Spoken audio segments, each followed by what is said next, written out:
Avec l'aide de Dieu, nous ferons et nous réussirons. Aujourd'hui, nous allons étudier la prophétie. Pourquoi le peuple d'Israël n'a jamais changé de religion, n'a jamais suivi ni le christianisme ni l'islam? Pour comprendre cela, il nous faut d'abord revenir pour savoir ce qu'est la prophétie. Maïmonide nous enseigne. Premier livre, premier chapitre, les lois fondamentales de la Torah, chapitre numéro 8. Moïse, notre maître, le peuple d'Israël n'a pas cru en lui à cause des miracles ou des prodiges qu'il a fait.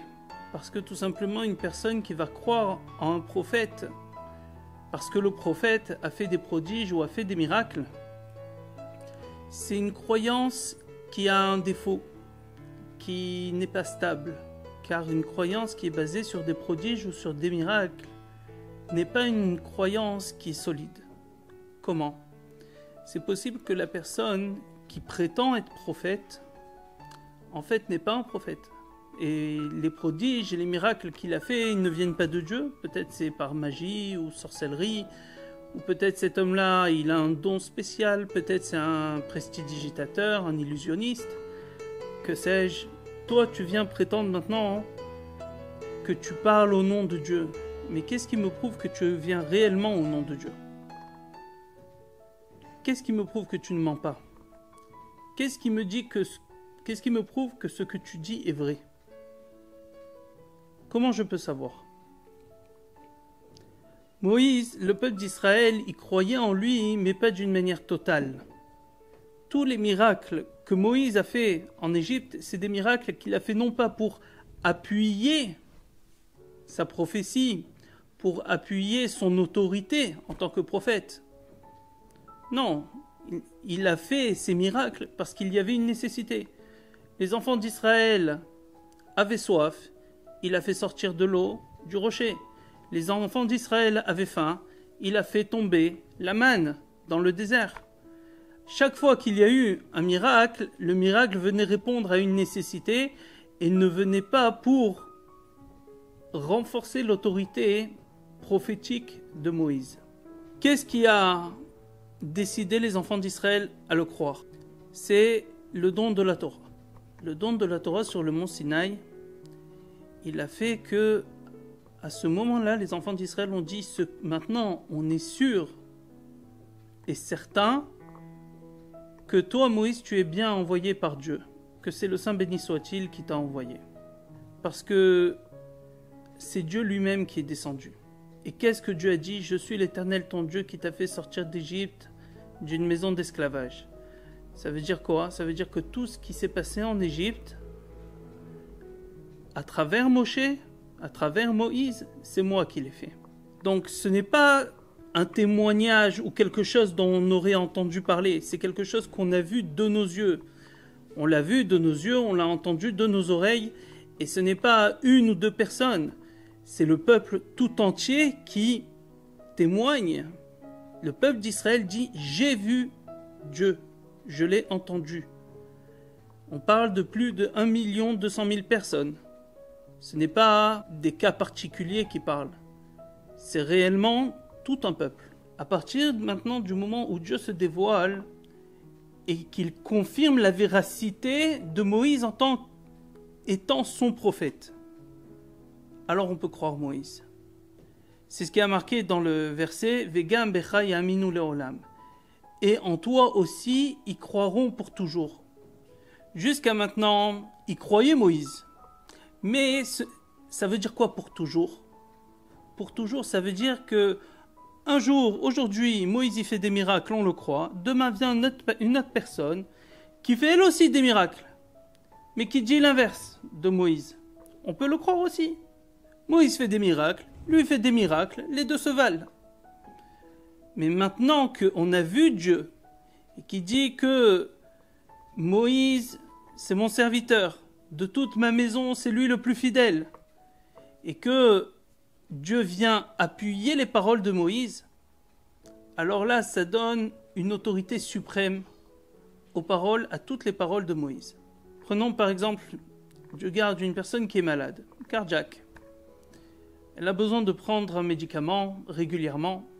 Une fois, il y a donc un infirmier qui va voir cette personne qui est malade et qui lui dit « Écoute, je viens de la part du médecin, il a vu ton cas, et le médecin m'a donné pour toi une ordonnance que tu dois respecter.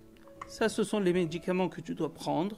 Ça, c'est ce que tu dois manger. Ça, c'est ce que tu ne dois pas manger. » Toute une liste de choses à faire et à ne pas faire. L'infirmier lui dit « Sache que le médecin m'a dit de te dire, si tu changes, tu ajoutes, ou tu enlèves, ou tu changes ne serait-ce qu'un peu, de quelques milligrammes même, de ce qu'il y a marqué dans cette liste, il y a un risque de mort. » Que fait la personne sensée? Elle va dire « Écoute, tu es très gentil, tu es très intelligent, tu es très beau, tout ce que tu veux, mais moi je ne peux pas me permettre de jouer avec ma vie.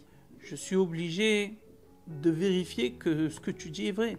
Tu dis que tu viens de la part du médecin, je veux que tu m'amènes le médecin, que lui-même vienne confirmer que ce que tu me dis, c'est vraiment de sa part.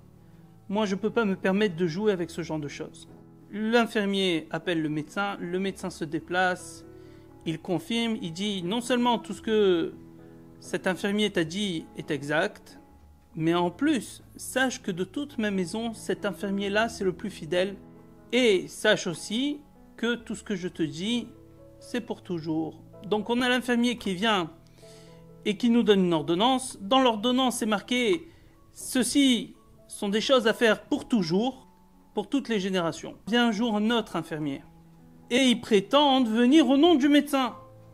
Ils disent « Écoute, ta situation a changé. » Le médecin a donc décidé de changer quelques détails de la liste vu que tu es moins malade ou plus malade qu'avant. C'est possible. Que fait la personne sensée? Elle lui dit « Comment c'est possible que tu me dises maintenant de changer?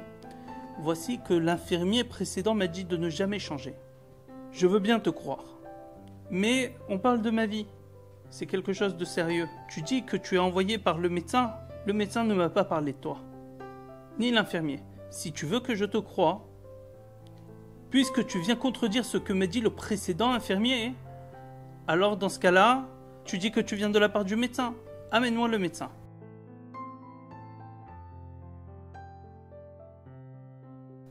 Alors se pose la question, d'accord. Mais dans ce cas-là, pourquoi est-ce que on va demander à chaque fois qu'il y a un prophète, à chaque fois il doit faire descendre Dieu du ciel pour nous confirmer qu'il est prophète? Non. Le rôle des prophètes n'a jamais été de créer une religion. Le rôle des prophètes n'a jamais été de changer la religion, ni d'ajouter, ni d'en enlever. Comme c'est écrit dans la Torah, tu ne rajouteras pas et tu n'enlèveras pas de tout ce qu'il y a marqué. La Torah ne se trouve pas, elle ne se trouve pas dans le ciel, que tu dises qui va monter là-haut pour me la descendre. Elle ne se trouve pas au-delà de la mer, que tu dises qui va aller me la chercher pour me la ramener, car elle est proche de toi, la chose très proche, dans ta bouche et dans ton cœur pour le faire. La Torah est ici, elle est présente. Il y a 48 prophètes cités dans la Torah, des milliers qui ne sont pas cités. C'était quoi leur rôle? Le rôle des prophètes est de renforcer le peuple à faire les commandements, à apprendre la Torah, à suivre, à écouter, à faire la religion. C'est ça le rôle des prophètes. Un prophète va dire, écoutez, il faut ensemencer maintenant, et dans 10 jours, parole de l'Éternel, je ferai pleuvoir, vous aurez une bonne récolte. Ainsi a parlé l'Éternel, allez à la guerre. Ainsi a parlé l'Éternel, n'allez pas à la guerre. Ainsi a parlé l'Éternel, je vous ramènerai sur la terre d'Israël. C'est ça les prophètes. Le rôle des prophètes est de pousser le peuple à faire le bien. C'est quoi faire le bien? À faire la loi de Moïse. Comme il est écrit dans le livre de Josué, sois fort et puissant pour faire toutes les paroles de cette Torah, de cette loi. Ainsi qu'il est marqué dans le dernier des prophètes Malachi, un des derniers enseignements, une des dernières paroles. Rappelez-vous, souvenez-vous de la Torah de Moïse, mon serviteur, que je lui ai ordonné sur le mont Horeb. C'est ça le rôle du prophète. Ce n'est pas de créer une nouvelle religion, de changer la religion. Vous imaginez le nombre de religions qu'il y aurait si chaque prophète devait en inventer une, ou changer une. Le rôle du prophète, c'est pas de toucher à la religion. Le rôle du prophète, c'est de faire bouger le peuple, de toucher au peuple, qu'il se comporte mieux, qu'il suive justement la Torah de Moïse. Alors pourquoi est-ce qu'on croit aux prophètes qui sont venus après Moïse alors qu'ils n'ont pas fait descendre Dieu du ciel? Parce que Moïse lui-même nous dit dans la Torah que Dieu élèvera de parmi toi, parmi Israël, un prophète comme moi. Ça signifie qu'en fait, les prophètes qui viennent après Moïse, leur légitimité ne vient pas du fait parce qu'ils ont fait un miracle. Leur légitimité vient de Moïse. Pourquoi? Parce que je te crois, toi, que tu es un prophète, parce que tu as répondu aux critères que Moïse a donnés. Moïse a dit, voilà, quand quelqu'un vient et qui prétend être un prophète envoyé de Dieu, alors vous devrez l'essayer, vous devrez lui faire des tests. Il devra faire ça, il devra faire des prodiges, des miracles, de telle manière, de telle façon. Il y a des règles claires et précises là-dessus. Mais le fait que je vais croire maintenant que cette personne est réellement envoyée de Dieu ou n'est pas réellement envoyée de Dieu, ce n'est pas parce qu'il a fait pleuvoir en août, ce n'est pas parce qu'il a fait neiger en août, ce n'est pas parce qu'il a fait un miracle ou qu'il a fait un grand prodige. J'écoute cette personne parce que Moïse nous a enseigné que lorsque viendra une personne comme ça, il faut l'écouter. Mais à partir du moment où toi, qui prétends être prophète, tu viens et tu contredis Moïse. Alors d'un côté, j'ai la parole de Moïse qui me dit, dont je suis sûr qu'il est un vrai prophète. Parce que Dieu lui-même est venu confirmer ces paroles.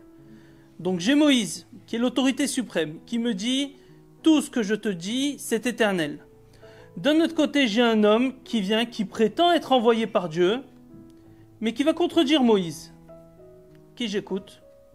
Moïse. J'écoute Moïse parce que Moïse, c'est Dieu qui a confirmé ce qu'il dit. Ce prophète-là, peut-être c'est de la sorcellerie, peut-être c'est quelqu'un qui est doué, peut-être c'est de la technologie, peut-être c'est un illusionniste, peu importe. Un prophète qui va contredire Moïse, cet homme-là se coupe l'herbe sous les pieds. C'est la raison pour laquelle le peuple d'Israël n'a pas accepté des personnes qui prétendaient être prophètes. Car tout simplement, ils contredisaient Moïse et sa Torah. Ils le contredisaient dans le jour du Shabbat, que Moïse a dit c'est un signe qui est éternel, qui doit être pour toujours. Il faut mettre les tzitzit, il faut donner la dîme, il faut mettre les téphilines, il faut faire le jour de Kippour. Tout le judaïsme qu'on a de nos jours est un judaïsme qui s'est transmis de génération en génération. À partir du moment où vient un homme et contredit Moïse, c'est sa propre légitimité qu'il sape. Il s'agit de quelque chose de fondamental. C'est pas pour rien que Maïmonide l'a écrit dans les lois fondamentales de la Torah.